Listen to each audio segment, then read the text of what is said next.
Welcome back to Daytona karting track situated bang in the middle of Sandown Park Racecourse. My name is Johnny and you join me for round 5 of the Thursday Night League.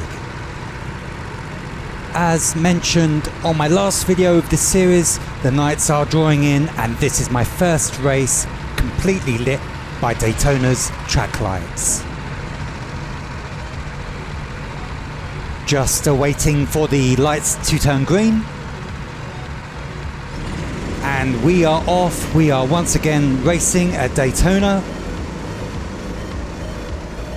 A packed grid tonight, 24 drivers in total, and we are racing on the alternate layout, which I am liking more and more every time I visit.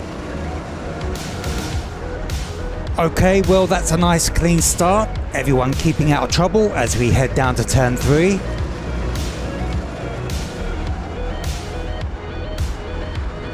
A little tap into Haidyn from James in kart 10. Nothing personal, I'm sure. Although it's handy to remind people that you may be a little quicker. Keeps up the pressure, which is a useful technique on track.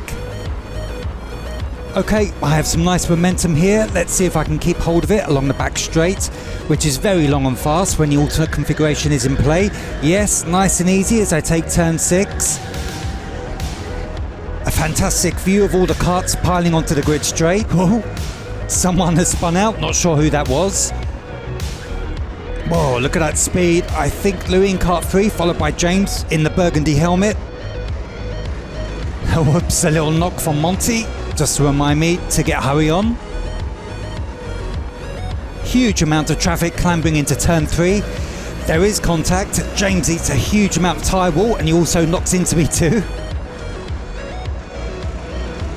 I neglected to mention that I qualified P23 on this race. That's out of 24 drivers, so miserable start to my session tonight. But no worries, you have to remain positive for the race ahead, as there is an untold story with so many unforeseen factors that could be surprisingly beneficial to your finishing position. Once again, onto the grid straight. Reece behind in kart 35, who is a regular on the podium at this track. MBL ahead. A mega shot of Reece there, clearly showing his determination as we head into turn 3. Lots of traffic, nicely slip past MBL as we take turn 5, usually turn 1 on the GP layout. Huge amounts of speed along the back straight.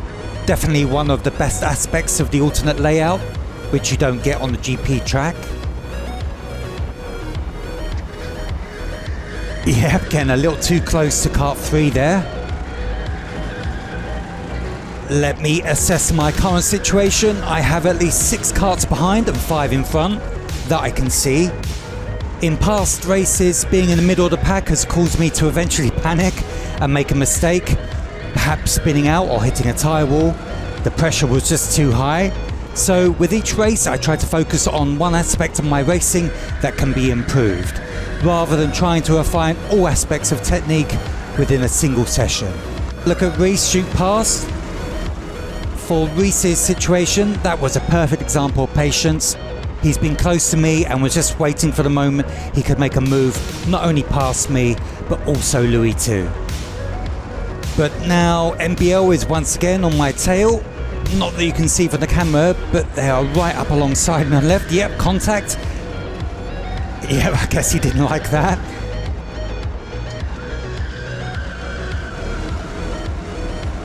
So going back to what I was talking about before, I still have quite a few karts behind me. With that knowledge, I am just purely focusing on my known abilities on this layout. I'm being patient and attempting to hit my markers without taking any unnecessary risks. I'm not quite at the stage of my racing where I can say, let the race come to me. I still have so much work to do in regard to just simply moving up the pack at each session. I'm currently on lap 5 with no edits, which means so far this has been quite an exciting race, at least in terms of keeping within the mix. Kart 32, Vivek coming in close, working on defending here as I squeeze him on the kink straight. It's futile though, as he makes his way through on turn 6. At this point, it's just encouraging to be anywhere near Vivek, as he is currently running first in the championship, but he is flying there. There's no better lesson than driving behind people like Vivek and seeing how they position their karts through each corner. Yep, he's history, he's absolutely flying. Looking at my notes for this session, I scribbled that kart 30, my kart, felt slow. Since I've now done a few sessions at this track, I'm getting a better sense of how the karts compare with each other. But I do remember this kart did feel pretty sluggish on track. Now, had I been more familiar with the feeling of a slower kart in qualifying, I could have had the kart assessed by a Daytona staff member. You simply take the kart to the pits, a staff member will sling it around the track and then either offer you a new kart or tell you, politely, to remain with the kart you were originally assigned. Okay, we are up to lap 9 now. MBL still on my tail in kart 19. This is where I try to assess if my kart is actually slow or if I'm just missing my markers. Well, I did make some gains in those last couple of corners. Let's see how I progress along the back straight. Lots of potential for draft here. Definitely catching up to Louie in kart 3. Yep, NBL hitting those last couple of corners slightly better than me. Louie spins out. Quick reactions from me, a pat on the back for staying attentive and focused. I reckon Louie saw whoever spun and completely spooked him into a spin too. But it hasn't slowed MBL though, he's still right on me.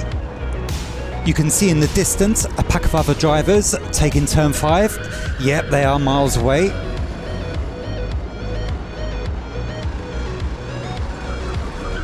Really struggling to make any distance from the traffic behind.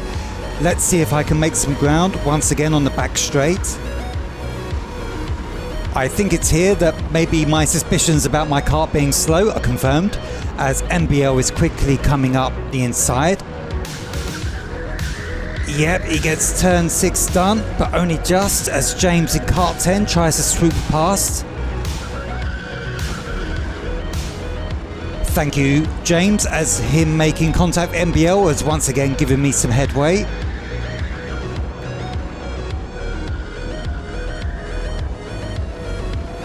But not for long. Amazing, just in the last couple of turns, James has managed to catch up. I need to work on turn 1 and 2. I'm just not very consistent on those corners at the moment. Okay, well, once again, approaching the back straight. Another chance to try and work out if I'm in a slow kart. Let's see how James is coming along.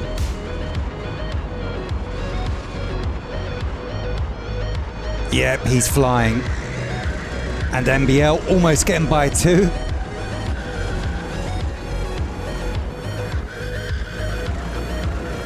Well, there you go. I think it's fair to say in this session I was driving a slower kart. I recall on the actual evening that the kart did feel sluggish, and watching so many instances of other karts passing me in this video only confirms this, at least to me. I only make this point as you don't want to come away from sessions feeling disheartened for the wrong reasons. Every session, albeit rain, novice drivers, being punted off track, or even a slower, quote marks, car is an opportunity to learn something new about driving these karts. And with saying that, I passed James, but can it be kept along the back straight? No, it can't. And worse, MBL gets through too. Haidyn returns once again, no doubt with a renewed confidence that he can also make the move past me. Yep, he's going for it. But can he keep it? No, but it's very close.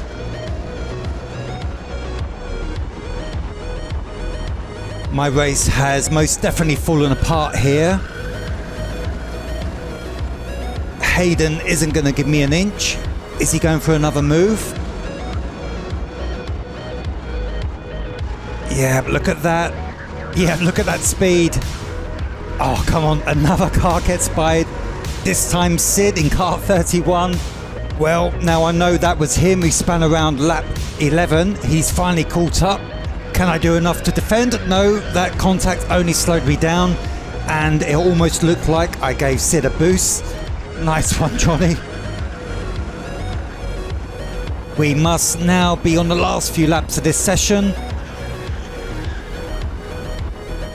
Looking at the race results, I think many of the drivers who are usually at the top also had a rough time tonight.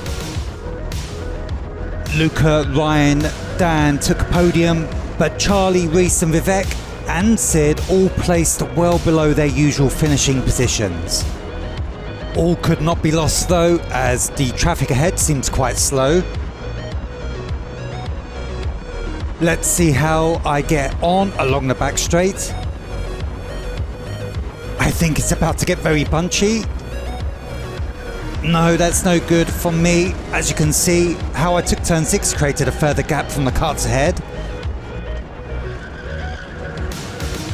Yep, very speedy bunch ahead. Okay, just 2 laps remain. Slight tap to Haidyn. Not to point out the obvious, but most times you really don't want to be making contact with any other kart, as this will slow you down. The karts don't have great acceleration, so the moment you strip it of momentum, you have to build up speed again. Haidyn is still there, right behind. Let's see if he can make it past. Yep, I see his shadow on the tarmac. There he is. That's pretty close as we make the turn. But I have kept position.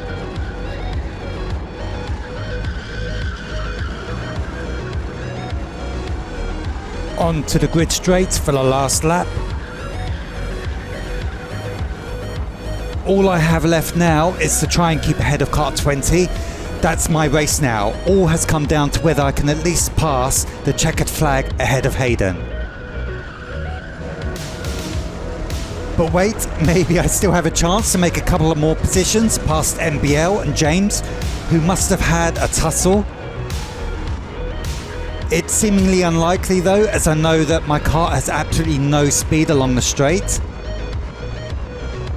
Oliver in kart 29 coming up on me very fast. Not the greatest line into turn 6, he's still there. Just have to make one more corner. Unbelievable. Oliver's thrown me into the tyre wall, and despite my quick recovery, he takes the finish ahead of me.